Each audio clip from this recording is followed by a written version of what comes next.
Muito bem, irmãos, nós vamos continuar nosso estudo de 1 Pedro. Estamos indo aí 1 Pedro, pedacinho por pedacinho, e hoje nós vamos estudar mais um trecho de 1 Pedro 1.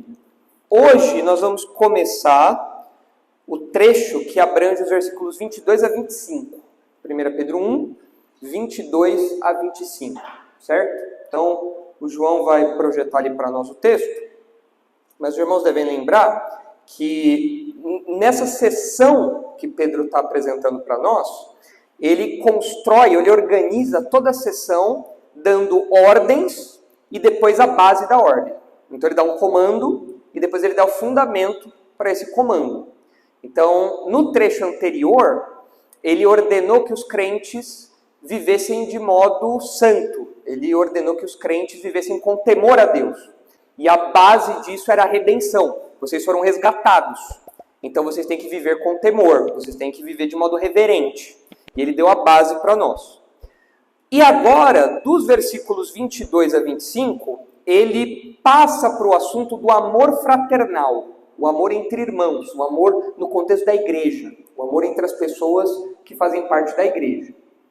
Então, no contexto de 1 Pedro, lembrar disso era importante, da necessidade do amor fraternal, da importância do amor fraternal era importante, porque vocês devem se lembrar que o pessoal de 1 Pedro, os leitores de Pedro nesse momento, eles estavam sendo perseguidos socialmente. Não era ainda uma perseguição estatal. Uma perseguição estatal é quando o governo vai lá e confisca bens, quando ele prende, quando ele mata, quando ele executa, aí é uma perseguição estatal. Isso vai acontecer um pouquinho mais para frente do tempo aqui em que Pedro está escrevendo. Mas nesse momento aqui de 1 Pedro ainda não chegou nesse nível. Nesse primeiro momento é uma perseguição social. Então é a pessoa que perde uma oportunidade de emprego porque é crente, é uma pessoa que recebe zombaria, é uma pessoa que é alvo de escárnio, é uma pessoa que acaba perdendo amizades, tendo problemas familiares, enfim. É um contexto de perseguição social. E num contexto de perseguição, é importante que os crentes se lembrem do amor que eles devem ter uns pelos outros.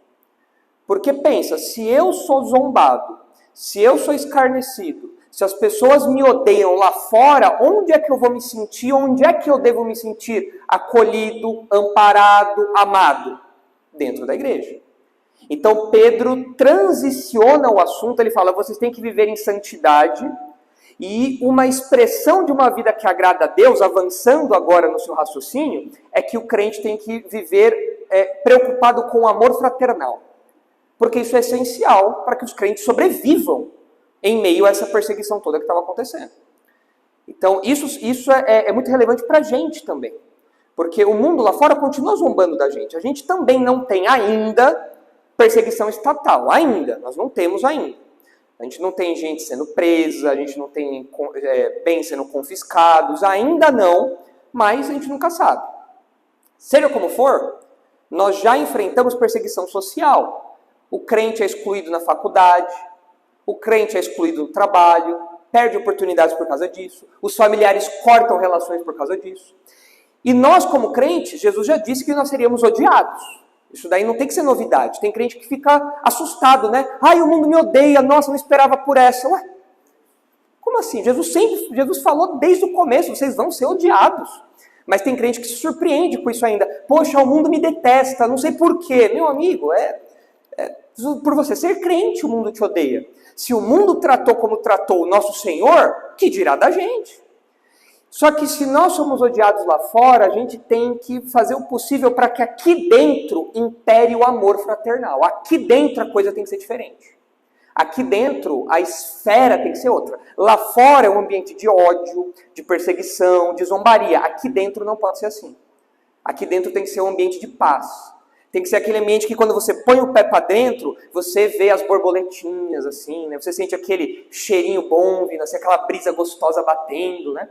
Você não pode chegar na igreja armado, pensando mal do outro, fofocando, entrou na igreja e já começa, você viu fulano aquela roupa horrível, nossa, não pode, é um ambiente diferente, a pegada é outra, o contexto é outro. E Pedro vai destrinchar aí como deve ser esse amor fraternal.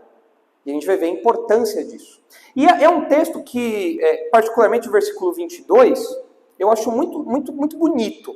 Porque Pedro enfatiza como tem que ser o amor fraternal, usando palavras que são muito próximas, palavras que são praticamente sinônimas, mas que tem alguns nuancezinhos muito legais, tem alguns detalhezinhos muito legais. Então vamos ler o trecho todo, que é 1 Pedro 1, do 22 ao 25. Os irmãos vão olhar aí no texto, os irmãos vão ver qual é a ordem e qual é o fundamento da ordem, certo? Essa é a estrutura básica aí desse trecho. Depois a gente destrincha aí melhor, tá bom? Então vamos ler o texto e vocês vão me falar onde é que está a ordem e onde é que está o fundamento da ordem, certo? A base da ordem que Pedro vai dar. Então vamos lá, 22. Purificando as vossas almas pelo Espírito, na obediência à verdade. João, essa é a ARA? Não, né? Vê se você consegue colocar a ARA, por favor, João. Essa aí é a ACF, por isso está diferente. Isso. Agora vai. A área é melhor para esse trecho aí. Não, assim, pelo menos para mim tá bom. Vocês querem que aumente lá ou dá para ler? Dá para ler? Daniel, dá para ler aí? Mais ou menos? Tá. Lucas? Tá? Tá, beleza. Luan? Luan tá lá atrás. Dá para ler, Luan? Não é o Sermão do Monte aqui não, hein? É 1 Pedro aqui. Dá para ver que é 1 Pedro, né? Beleza. Então vamos lá. 1 Pedro 1, 22. Tendo purificado a vossa alma pela vossa obediência à verdade, tendo em vista o amor fraternal não fingido, amai-vos de coração uns aos outros ardentemente, pois fostes regenerados, não de semente corruptível, mas de incorruptível, mediante a palavra de Deus, a qual vive e é permanente. Pois toda a carne é como a erva, e toda a sua glória como a flor da erva. Seca-se a erva e cai a sua flor. A palavra do Senhor, porém, permanece eternamente. Ora, esta é a palavra que vos foi evangelizada. E aí termina o capítulo 1. Então, olha aí para o texto, são 4 versículos, e vocês vão me falar qual é a ordem, onde está a ordem aí. Para achar a ordem, você tem que buscar um verbo em qual modo. Imperativo, lembra? Imperativo, indicativo, todas as aulas da escola que a gente não lembra, né? Para estudar a Bíblia você tem que lembrar, né? Mas o que é o imperativo? É uma ordem, faça, isso é uma ordem. Então vai lá. Onde que está aí o imperativo? Amai-vos, essa é a ordem, né? Se os irmãos lembrarem, João, sobe para o 17, por favor. Quando a gente estudou o trecho lá de trás, olha aí o versículo 17. Onde é que estava a ordem do trecho anterior? Portai-vos com temor. Essa era a ordem. Aí vinha o fundamento. Agora volta para lá, João. 22 ao 25 de novo. Beleza. Então tá aí agora novo trecho, nova ordem. A ordem é amai-vos. É até curioso, né? Ele dá uma ordem para amar. Não parece estranho isso? Ele dá uma ordem para amar. Amai-vos. Amar não é amor não é um sentimento? Não é uma coisa que você tem que ter ou não? Alguém fala, não, mas se eu não amo, então não vou fazer. Será que a Bíblia lida nesses termos ou será que o amor na Bíblia é um pouquinho diferente do que sentimento? Acho que envolve sentimento, mas não é só sentimento. Né? Deus, quando nos amou, Ele teve um sentimento. Ele olhou para o Alão e falou, o Alão, poxa vida, como eu quero ter o Alão aqui comigo. Será que foi um sentimento? Não. Foi uma ação, não é? É a promoção do bem-estar, a preocupação com o bem-estar. Isso é amor na Bíblia, não é sentimento. A nossa cultura ocidental que romantizou demais o que é amor. Na Bíblia não é isso, não. Na Bíblia não é só sentimento, envolve sentimento, é claro, mas principalmente ação. Então aqui, por isso que Pedro dá uma ordem. Vocês têm que fazer alguma coisa, vocês têm que amar. Certo? Então essa é a ordem. E qual que é a base? Tem uma palavrinha ali que não está no grego, mas foi colocada no português para deixar explícito o fundamento. Não é obediência. Não é no 22. Não é mais no 22. Pois. Esse pois aí, ele está mostrando, ele vai introduzir a base. Por que vocês têm que se amar nesses termos? porque vocês foram regenerados, não de semente corruptível. E olha só como Pedro é didático. Ele dá para nós aí a base bíblica. Onde que está a base bíblica aí? Ele cita o Antigo Testamento. O que ele cita aí? Onde que está a citação dele? 24, desde o 24. Talvez algumas Bíblias, a Bíblia de vocês aí, talvez esteja até um pouquinho recuada. Talvez tenha até uma citação.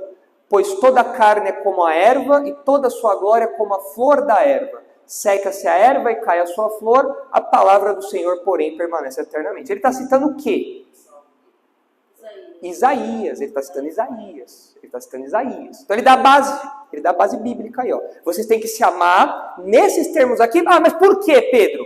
Porque assim, assim, assim, assado. Pois assim, assim, assim, assado.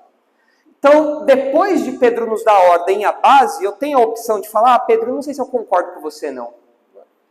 Não tem para onde correr, né? Você tem que obedecer. Se ele deu a ordem e a base, ele nem precisava dar a base. Ele, como apóstolo, tinha que dar só a ordem, né? E a gente tinha que falar o quê? Sim, senhor, né? No quartel lá, Lucas, seu superior tem que dar a justificativa do que ele faz? Você vai falar, lava o chão. Você vai falar, por quê? E o que você vai ganhar se fizer isso? Vai ficar preso, né? Vai ficar preso lá. Então, o Pedro nem precisava dar a base. Mas ele quer dar a base. Pedro ainda dá a base para a gente. Olha, vocês têm que amar assim, assim, assado, porque assim, assim, assim, assado. A gente aprende isso daí. Legal. Então, tem aí a ordem e a base da ordem. Mas vamos dividir o texto de um modo um pouco mais didático aí, né? Para que a gente consiga levar isso para casa de um modo mais resumido. Então, os irmãos veem aí nesses versículos duas verdades sobre o amor fraternal. Duas verdades sobre o amor fraternal. O amor fraternal é o amor entre irmãos, tá bom? É o que aparece lá, amor fraternal. Amor fraternal é o amor entre irmãos. Existem vários tipos de amor. Tem o amor de marido e mulher, tem o amor de irmãos de sangue, tem o amor de amigo, tem vários tipos de amor. Aqui é do amor entre irmãos. É claro que esse amor entre irmãos tem implicações para todos os nossos relacionamentos. Mas o foco aqui está na igreja. Como os crentes se relacionam entre si, ok? Então, olha só. O versículo 22 nos ensina a primeira verdade sobre o amor fraternal, que diz que o amor fraternal é profundo. Eu tentei achar uma palavra para resumir. A palavra que mais chegou perto do que eu acho que resume é profundo. Quando a gente fala que algo é profundo, a gente fala que algo é algo que nasce de dentro da pessoa, é algo que é abrangente, é algo que é complexo, é algo que é intenso. A palavra que eu encontrei, pelo menos, talvez existam outras, né? Mas a palavra que eu acho que talvez resuma melhor ali, tudo que é colocado no 22, é que o amor fraternal é profundo. E tem várias nuances disso, tem várias cores que compõem isso daí. E a segunda verdade está nos versículos 23, 24 e 25, que diz que o amor fraternal é sobrenatural. O amor fraternal é sobrenatural. Por quê? Porque nós só podemos desfrutar do amor fraternal porque o que é descrito no 23, 24 e 25 aconteceu com a gente. Se não fosse o 23, o 24 e o 25, não teria como viver o 22. Entenderam isso? Tem como eu amar o meu irmão se primeiramente eu não me tornar filho de Deus? Não, eu preciso nascer de novo, eu preciso ser regenerado. Tem como eu amar o meu irmão se Deus não derramar o amor dele primeiramente no meu coração? Não tem como.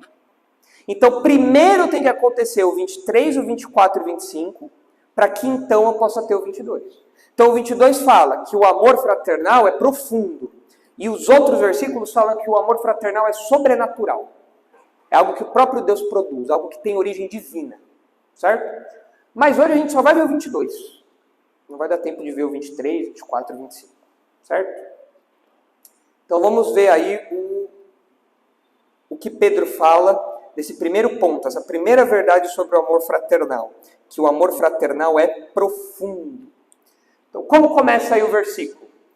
Tendo purificado a vossa alma. O que quer dizer isso? Purificar a alma. É você acender os incensos, né? Fazer uma meditação, né? Fazer um esvaziar a mente. Né? O que é purificar a alma? O que é isso? O que é purificar a alma? Se santificar, purificar dos pecados, é algo que aconteceu no passado ou é algo que acontece todo dia? Aqui, que Pedro está falando. Ele está falando no passado, né? Tendo purificado a vossa alma, ou seja, é uma coisa que aconteceu no passado. Então, será que Pedro está pensando aqui no dia a dia, quando a gente peca, a gente pede perdão, a gente luta pela santidade, a gente busca a purificação? Será que é isso que Pedro está pensando aqui? Eu acho que não. Ele está pensando numa coisa que já aconteceu lá atrás. Quando é que um indivíduo tem a sua alma purificada? Quando ele se converte, quando ele encontra Jesus, quando Jesus limpa os pecados dele. Aí então ele tem a sua alma purificada. Não significa que ele se torna alguém perfeito, mas significa que a culpa do pecado vai embora. Ele tem então a sua alma purificada. A sua vida espiritual agora é regenerada. É o que ele vai falar mais pra frente, ó. Pois fostes regenerados. Então Pedro está pensando na conversão aqui. Então ter a alma purificada é ser convertido. Sim.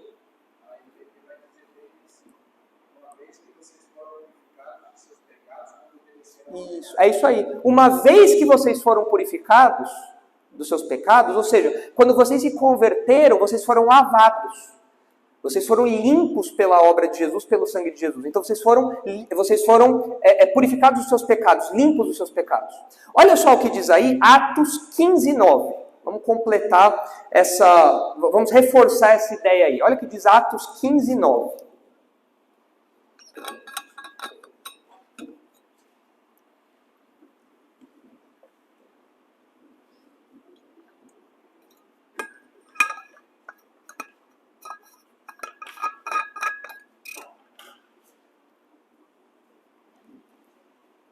Atos 15, 9. Olha só o que diz aí.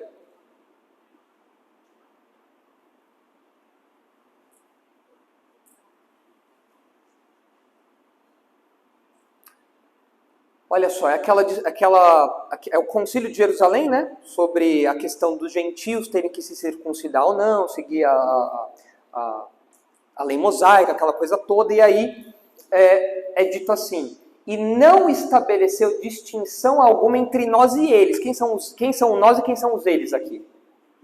O nós aqui são os judeus. Quem são os eles? Os gentios. Então Deus não fez distinção entre judeus e gentios. O que ele fez com os dois?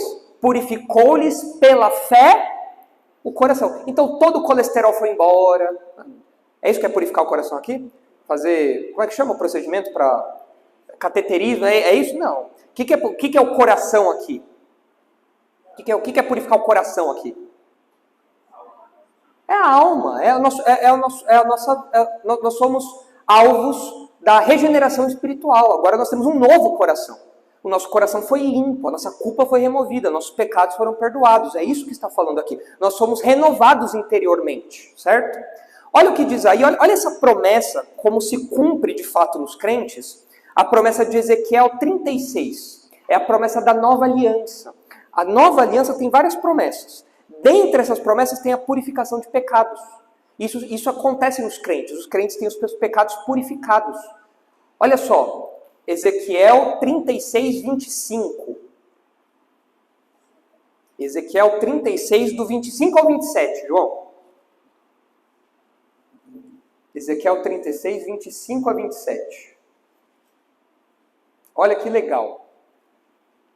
Então aspergirei água pura sobre vós e ficareis purificados. De todas as vossas imundícias e de todos os vossos ídolos vos purificarei. Dar-vos-ei coração novo e porei dentro de vós espírito novo.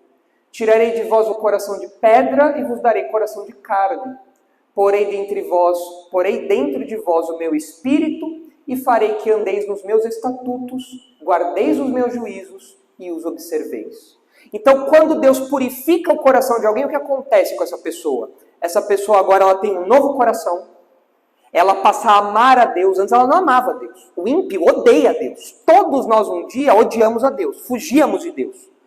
Levantávamos os punhos contra Deus. Mas Deus então limpou o nosso coração. E agora eu posso me aproximar dele. eu posso temê-lo, eu posso amá-lo, eu obedeço a ele, eu agora tenho o Espírito habitando dentro de mim. Então tudo isso daí é o cumprimento da promessa da nova aliança, a purificação do coração. Então quando você conversa com um incrédulo, você está conversando com alguém que tem o coração sujo, alguém que não foi purificado ainda, alguém que ainda não foi limpo dos seus pecados, alguém como nós um dia já fomos. Agora o crente não, o crente já tem o seu coração limpo. Nós temos vida espiritual agora, nesses termos aí. Entenderam então o que é purificar a alma? Ou purificar o coração? Entenderam isso? Certo? Sim. Aí, como você está falando, vai dizer em Lucas 22:32, diz assim: mas eu roguei por ti, para que a tua fé desfaleça. E tu, quando te converteres, convida a tua irmã. Às vezes, para Pedro, quando se converter, essa é uma bênção.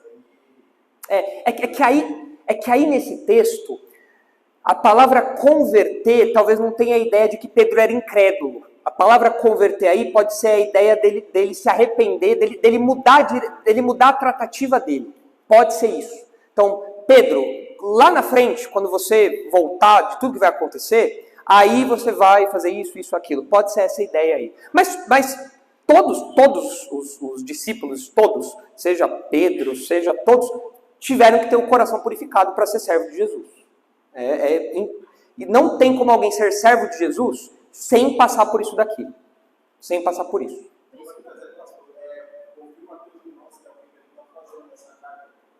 Ah, sim, ok. É que aí Jesus está falando que Pedro faria isso para os demais apóstolos. Tanto que Pedro faz isso depois, né? Depois em Atos, lá, Pedro toma frente e lidera tudo aquilo, né? Então, mas entendi a conexão que você quis fazer agora, entendi. Diga, Gabi.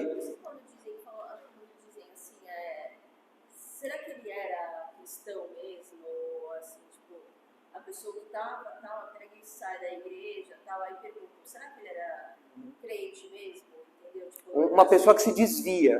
Será que ela teve seu coração limpo? Tudo mais. Então, assim, um dos indicativos é essa questão do coração purificado. Uhum, sim. Esse é um dos principais. Só que isso é algo interior que dá frutos. A questão é que às vezes a pessoa ela dá frutos por um tempo. Pelo menos ela parece dar frutos por um tempo. E do nada ela vai embora, ela se desvia. E a gente fica, será que essa pessoa realmente foi limpa? Ou será que era só um tapa de tinta por fora? E aí o mofo apareceu, a umidade apareceu, a parede estofou, o cano estourou. Será que ela foi limpa mesmo? Será que ela teve o seu interior regenerado? Ou será que ela foi só por fora, deu um tapinha de tinta ali e segue o jogo? Né? Essa é uma resposta que às vezes a gente não consegue dar. Às vezes é mais fácil. Tem gente que está na igreja e quando se desvia, você fala, essa pessoa nunca foi crente. Ela mesma fala, eu nunca fui crente, nunca... Nada. Isso daí não é para mim. Isso acontece às vezes. Mas tem gente que se desvia falando que é crente. Aí você fala, poxa vida, será que essa pessoa tem o coração purificado? Talvez ela seja uma crente, mas ela esteja vivendo em pecado. Aí é diferente do que é dito aqui.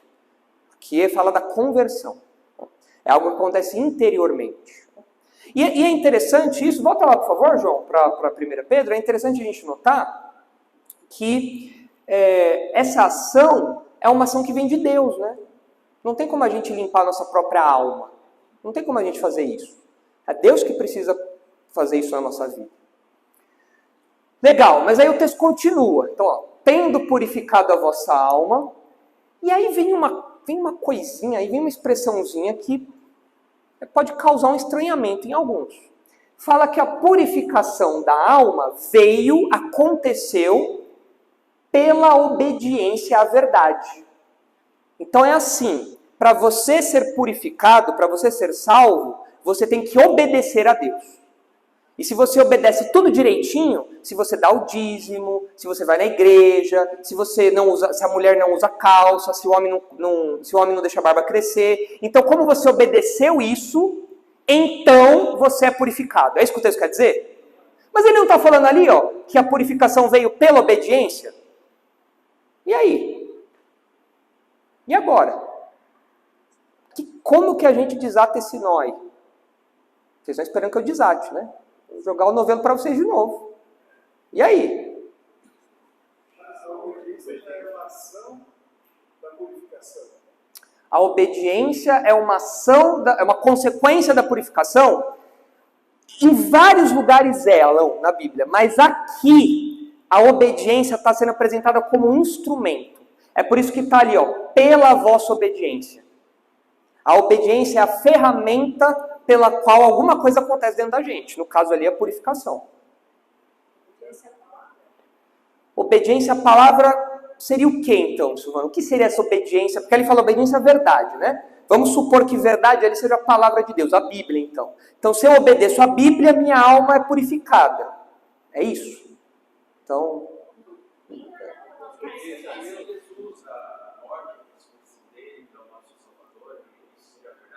Então, a verdade aqui seria o Evangelho. As verdades do Evangelho. Que nós somos pecadores, que Jesus morreu pelos nossos pecados, que Ele é o único Salvador. Essas verdades, são a essas verdades que Pedro se refere. Acho que estamos chegando lá. Eu ia falar que Jesus fala só para mim a verdade e a obediência a Jesus. Tá, ok. Olha só. Eu acredito que aqui seja mais um texto, existem vários textos que destacam isso, mais um texto que mostra que se converter é obedecer a um chamado.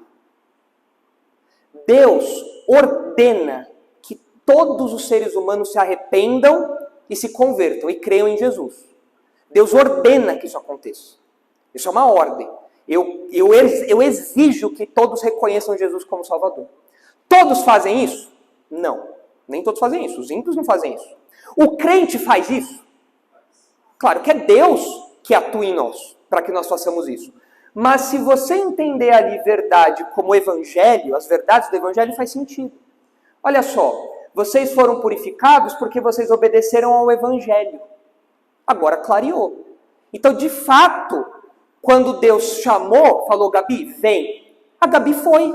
Ela ouviu o chamado e foi. Ela obedeceu ao Evangelho. Ela se submeteu ao Evangelho. Quem foi que fez com que a Gabi chegasse nesse ponto? Foi o próprio Deus. Mas Pedro não está falando isso aqui. O que Pedro está falando é que o ser humano que se converte, o indivíduo que se converte, ele se torna alguém obediente ao Evangelho. Ele é alguém obediente ao Evangelho. Então a gente poderia dizer que Pedro está mostrando para nós duas formas de se referir à conversão de alguém. A conversão de alguém significa que ela teve a sua alma purificada, ela foi limpa dos seus pecados, mas a conversão de alguém também significa que ela obedeceu à verdade, ou seja, ela obedeceu ao Evangelho. Ela ouviu e foi. Entendeu ou piorou? Ajudou ou piorou? Clareou? Olha só alguns textos para deixar isso claro. Olha aí, João, olha aí, 1 Pedro mesmo, 1:2. Volta aí para o versículo 2. A gente já falou sobre isso lá atrás, olha só. 1 Pedro 1:2. Falando dos crentes que são eleitos segundo a presciência de Deus Pai, em santificação do Espírito, para a obediência e aspersão do sangue de Jesus Cristo. Aqui está falando que o crente, ele é eleito para obedecer e ser perdoado por Jesus. Pedro já introduziu essa ideia lá atrás, mas ainda talvez não esteja tão claro. Ele está desenvolvendo mais um pouco, mas ainda não está tão claro. Olha Atos 17, 30 e 31. Atos 17, 30 e 31. Então, crer no Evangelho é obedecer à verdade. Olha só. Atos 17, 30 e 31.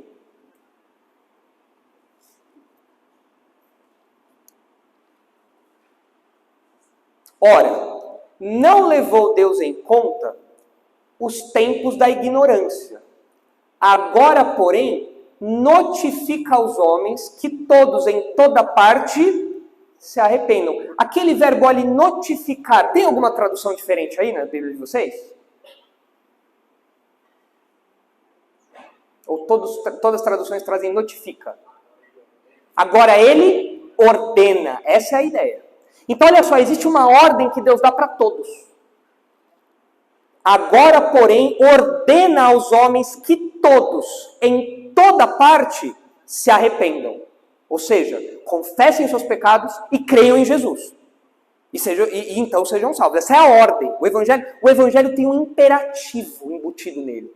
Toda vez que o evangelho é pregado, tem uma ordem. Creia e se arrependa. Está lá, embutido, não tem como tirar. Não tem como você pregar o evangelho sem ter essa ordem ali. Porquanto estabeleceu um dia em que há de julgar o mundo com justiça, por meio de um varão que destinou e acreditou diante de todos, ressuscitando dentre os mortos.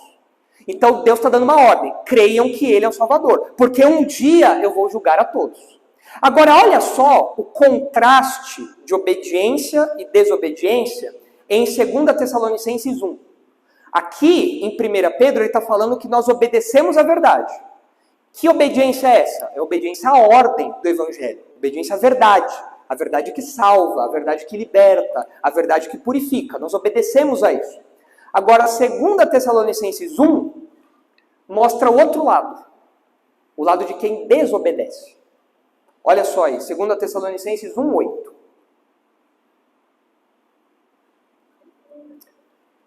Em chama de fogo, tomando vingança contra, falando dos incrédulos aqui, contra os que não conhecem a Deus e contra os que não obedecem ao Evangelho de nosso Senhor Jesus. Estes sofrerão penalidade de eterna destruição. Banidos da face do Senhor e da glória do seu poder. Arrependam-se, arrependam-se. Ou seja, a pregação da verdade, aqui como verdade, como evangelho, ela tem um imperativo dentro disso, dentro dela. Por isso que quando o pecador ouve o evangelho puro, e Deus atua no coração dele, ele vai até o Senhor. Ele ouve e vai, porque tem um convite, tem uma ordem ali. E aqui esse texto deixa claro que quem não obedece a essa ordem vai receber a ira eterna. Então é importante que todos aqui tenham certeza se são obedientes à verdade. É um momento de autoanálise aqui. A minha alma já foi purificada? Meus pecados já foram limpos? Meu coração já foi limpo? Eu já obedeci à verdade? Ou seja, eu já obedeci ao Evangelho? Eu já me sujeitei à ordem de Deus para que eu me arrependa e reconheça Jesus como Salvador? Ou eu ainda estou destinado à ira eterna? Então, o crente é caracterizado pela obediência, não só no seu dia a dia, não só na obediência a Deus, naquilo que a gente fala, naquilo que a gente faz, dia após dia. O crente ele é caracterizado pela obediência, ele pode ser chamado de obediente, porque ao se converter, ele obedeceu ao Evangelho, ele obedeceu à verdade.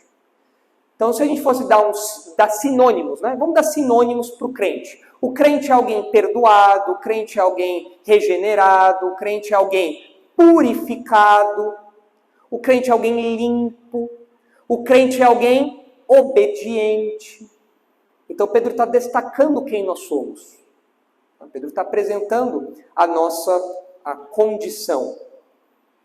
Olha aí também, Atos 5:30. Abre aí, por favor, João. Atos 5, do 30 ao 32. Atos 5, do 30 ao 32.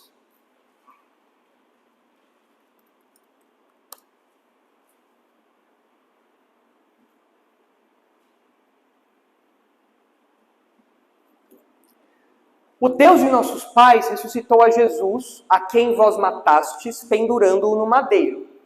Deus, porém, com a sua destra, o exaltou a príncipe e salvador, a fim de conceder a Israel o arrependimento e a remissão de pecados. Ora, nós somos testemunhas destes fatos, e bem assim o Espírito Santo, que Deus outorgou aos que lhe obedecem. De novo, a obediência atrelada à conversão da pessoa. E por fim, mais um texto aí para colocar o prego no caixão e a gente passar para a próxima aí. Romanos 1:5. Olha só, Romanos 1:5 pode ser uma referência a isso que a gente está falando. É que a tradução ali ela tem várias possibilidades. Mas se os irmãos olharem, os irmãos vão entender. Olha só. Por intermédio de quem viemos a receber graça e apostolado, por amor do seu nome, para a obediência por fé. Essa expressãozinha, obediência por meio da fé, obediência por fé, ela pode ser traduzida de várias maneiras, mas notem que há uma conexão entre fé e obediência aqui. Então pode ser a ideia aqui, que é uma obediência que provém da fé. Então a pessoa tem fé e o resultado disso, como o Alan sugeriu, é que ela obedece. Aí é uma obediência rotineira. Então Deus nos salvou para que por meio da fé nós nos tornássemos pessoas obedientes. Ok, pode ser. Pode ser também a obediência, pode ser uma fé obediente. Pode ser uma tradução também, talvez alguma tradução tenha assim, uma fé obediente. Aí talvez próximo do que a gente está mencionando. Ou ainda, uma obediência que é a fé. Aí é como se obediência e fé fossem sinônimos. Então, a tradução aí tem várias possibilidades. Mas o que eu quero destacar aqui é que é mais uma ocasião em que obediência e fé aparecem juntas. Que parece colocar ali quase como que sinônimos. Fé e obediência. Esse atender ao chamado de Deus. Atender à verdade. Acolher a verdade. Certo? Então, aí pode ser que esse texto fale alguma coisa. Aí depende do genitivo. Esse é o termo técnico, depende do genitivo. Se é um genitivo atributivo, se é um genitivo apositivo, aí é papo para os comentaristas bíblicos debaterem. Mas pode ser. Sim, ali atrás.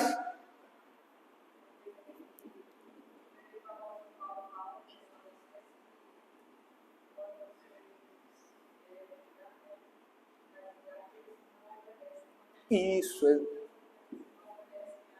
ao Evangelho, exatamente, é essa a ideia. Não obedecer ao Evangelho é um desobediente, então vai receber o juízo de Deus.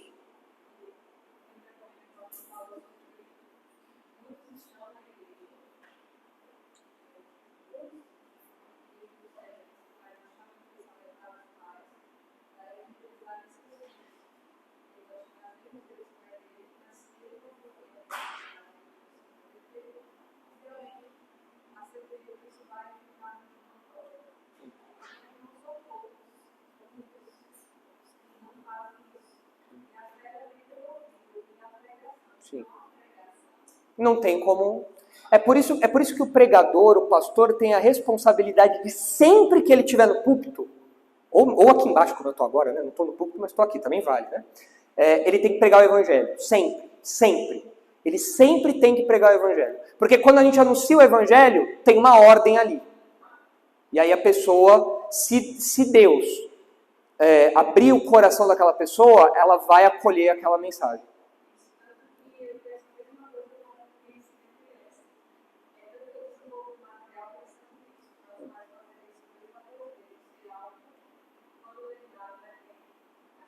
Tem que ser constantemente, exatamente, constantemente. Sim.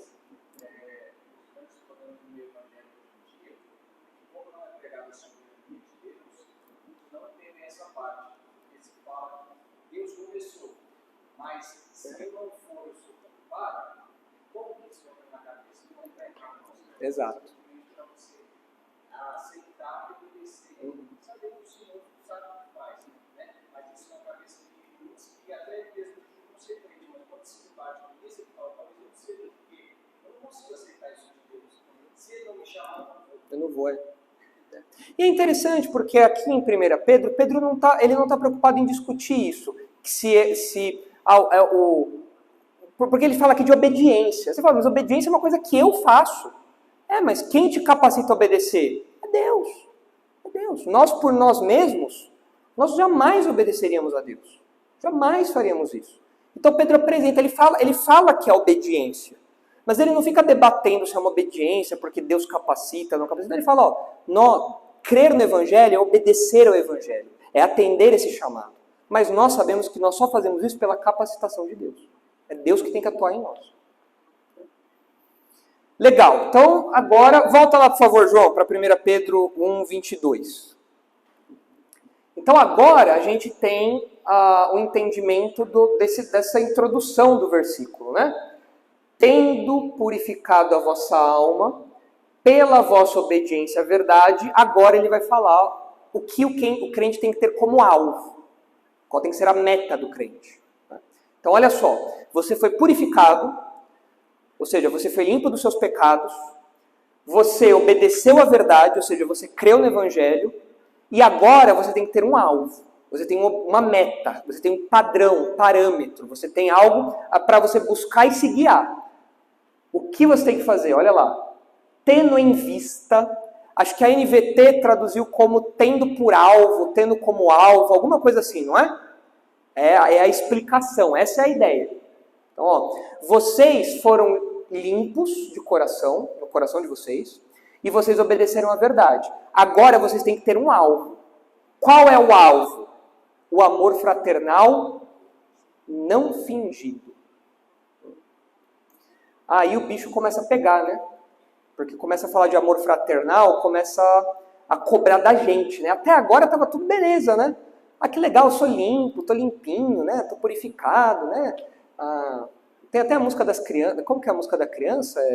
O sabão lava o meu pezinho, né? Mas só Jesus limpa o coraçãozinho, né? Assim a musiquinha. Como que é, Sofia? Você lembra da musiquinha? A Rebeca, filha do pastor Isaac, que cantava essa musiquinha. Mas ela misturava, falava do sapinho também. Aí o sapo não lava o pé, já misturava tudo já. Mas até essa parte está legal. Tô limpo, purificado, legal. Olha, eu obedeci à verdade, que bom, né? Agora, quando fala de amor fraternal, aí agora já põe uma responsabilidade sobre a gente. Porque se essa tem que ser a minha meta, eu tenho que buscar isso que ele vai descrever na sequência. E eu não sei vocês, mas essa descrição que ele dá aqui é uma descrição exigente. Exigente. Olha aí as palavras que ele usa. Ele fala que o amor fraternal, ou seja, o amor entre os irmãos, tem que ser não fingido. O que mais? Tem que ser de coração e tem que ser ardente. Qual dessas palavras aí, sem explicar, qual dessas palavras vocês acham que é a mais difícil de botar em prática? Ardente. Você acha que é difícil amar ardentemente, Sofia? Por quê? Por quê? Só o seu namorado se ama ardentemente. Parece algo muito intenso. Mas é mesmo, é algo intenso mesmo. Acho que é mais difícil você amar intensamente alguém sem ser algo que foi naturalmente você obedecer uma ordem. Essa relação da Sofia que ela apresentou aí faz sentido. Você tem que obedecer a ordem de amar e você tem que fazer isso ardentemente. Poxa, mas quando a gente obedece uma ordem sem querer fazer aquilo, como que a gente obedece? Você faz igual o Jonas, né? Vai resmungando, né? Pedro está falando, não. Vocês têm que obedecer, mas vocês têm que obedecer ardentemente, intensamente. Aí começa a pegar, né? Tem alguma outra palavra que vocês acham difícil aí? De coração, por quê, Silvana? Você acha que de coração é difícil? É profundo. É uma coisa que vem de dentro para fora. E aquela pessoa que eu não suporto na igreja? Eu tenho que amar ela de dentro para fora. Aí o bicho pega, né, Jorcelina? É aí que o filho chora e a mãe não vê, né? Porque aí complica. Não é um amor só exterior, tem que ser um amor de dentro. Quando eu falo para a pessoa, eu amo você, meu irmão, eu não posso estar pensando, eu amo nada, eu nem ligo, nossa, você é horrível, te detesto, te odeio. Não posso.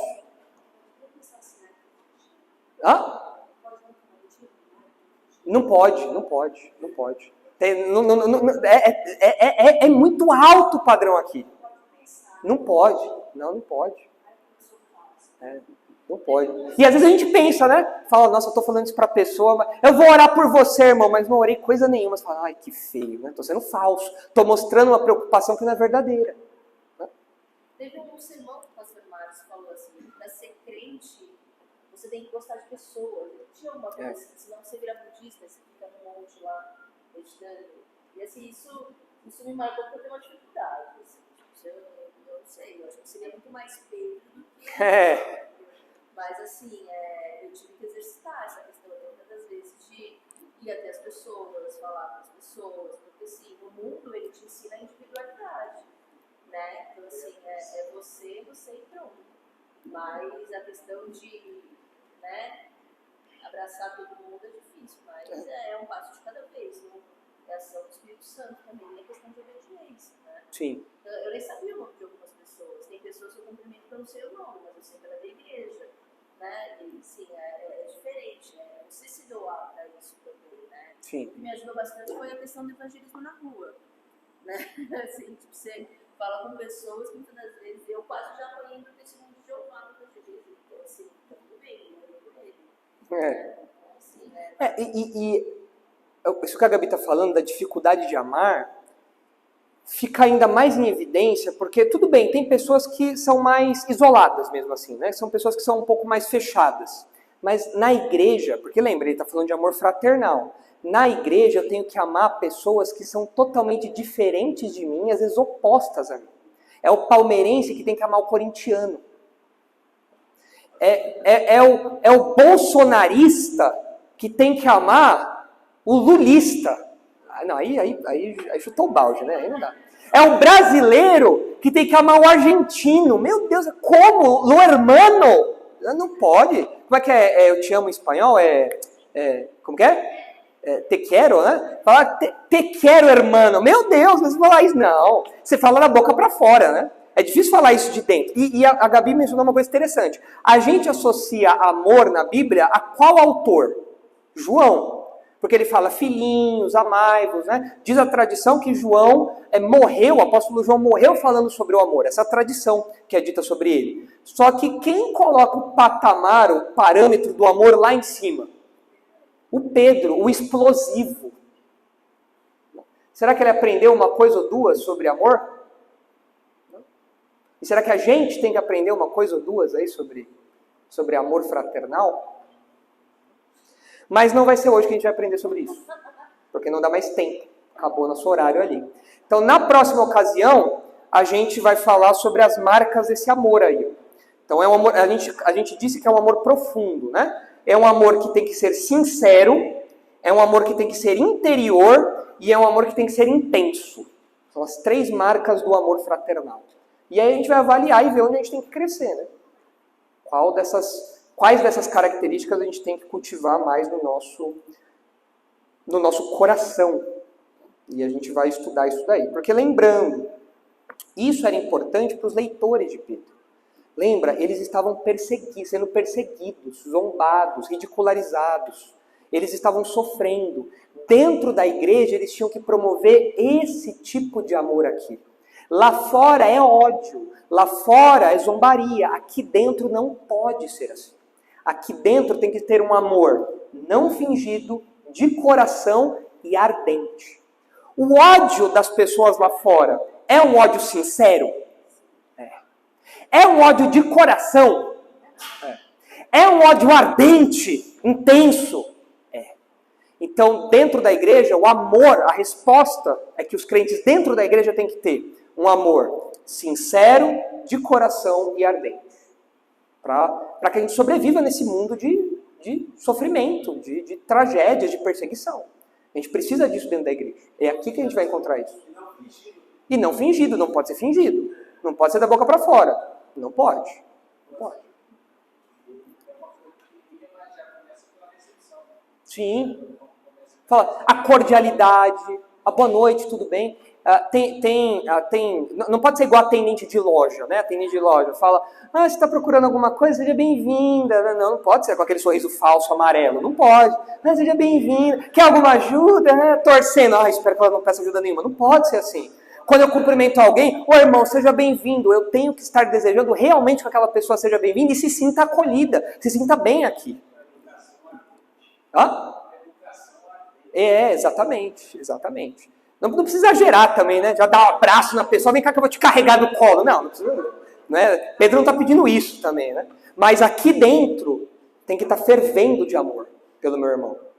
E a gente precisa disso. Aí, irmãos, a vida tem muito sofrimento causado pelo pecado. Aqui o contexto é um contexto de perseguição. Né? Mas mesmo não sendo no contexto de perseguição. O mundo não é mau? Não existe sofrimento, tristeza, tragédia no mundo?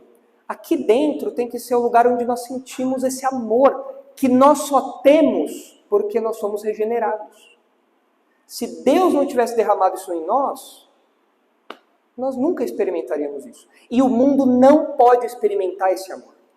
O mundo fala muito sobre fraternidade. Vamos todos nos unir, né? Ninguém solta a mão de ninguém. Já viram isso? Essa grande fraternidade, né?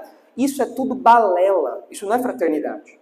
A única fraternidade verdadeira que é enraizada no coração é a fraternidade do povo de Deus. Porque nós somos unidos por um amor que não é circunstancial. Não é por uma causa.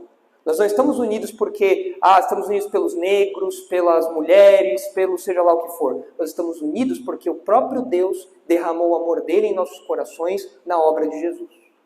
Agora sim nós estamos unidos de verdade. Então isso é o que faz uma fraternidade ser real, duradoura, intensa. O mundo não tem isso. A fraternidade do mundo é Babel. Desobedecer a Deus e depois todos os pecados que vêm junto com isso. Né? Na igreja não. Legal, mas na próxima ocasião então a gente vê aí cada uma dessas nuances do amor fraternal. Vamos orar?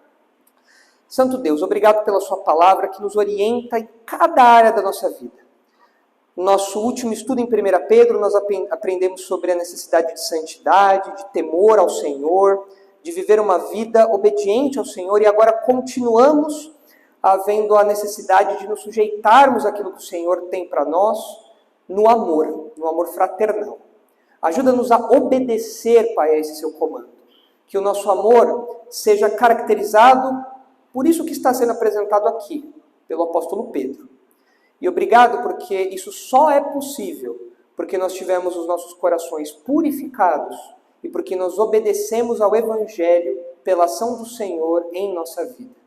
Leve-nos agora em segurança para casa, nos dê uma semana de paz, de tranquilidade, debaixo do seu amor, debaixo da sua proteção. Em nome de Cristo, Salvador, que nós oramos agradecidos. Amém.